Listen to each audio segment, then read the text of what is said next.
Ukraine যুদ্ধে যুক্তরাষ্ট্র কিভাবে লাভবান হচ্ছে জানালেন ট্রাম্প। বিস্তারিত দেখুন অগ্রযাত্রার ডেস্ক রিপোর্টে। ইউক্রেন যুদ্ধে যুক্তরাষ্ট্র অর্থনৈতিক দিক দিয়ে লাভবান হচ্ছে বলে প্রকাশ্য স্বীকার করেছেন মার্কিন প্রেসিডেন্ট ডোনাল্ড ট্রাম্প।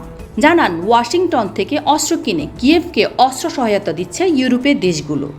ইউক্রেন যুদ্ধে রুশ আগ্রাসনের বরাবরই সমালোচনা করে আসছেন মার্কিন প্রেসিডেন্ট ডোনাল্ড ট্রাম্প। তবে এবার নিজ অবস্থানের বিপরীতে দাঁড়িয়ে ইউক্রেন যুদ্ধ থেকে অর্থনৈতিক সুবিধা নেওয়ার বিষয়টি স্বীকার করেছেন তিনি।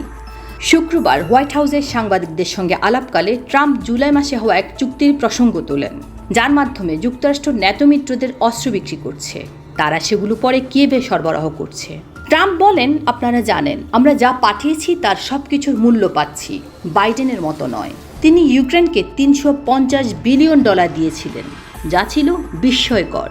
ট্রাম্পের মতে ইউরোপীয় ন্যাটো দেশগুলোকে প্রধান বোঝা বহন করতে হবে, যুক্তরাষ্ট্রকে নয়। তিনি জোর দিয়ে বলেন, এ যুদ্ধের অর্থায়ন করছে ন্যাটো। আমরা আসলে ওই যুদ্ধ থেকে অর্থ উপার্জন করছি, কারণ তারা আমাদের সরঞ্জাম কিনছে। প্রতিবেদনে বলা হয়, ইউক্রেন যুদ্ধ শুরুর পর থেকে ওয়াশিংটন $6,700 কোটি বেশি অস্ত্র ও সামরিক সহায়তা দিয়েছে কিয়েভকে। এর বড় অংশ গিয়েছিল বাইডেন প্রশাসনের সময়ে।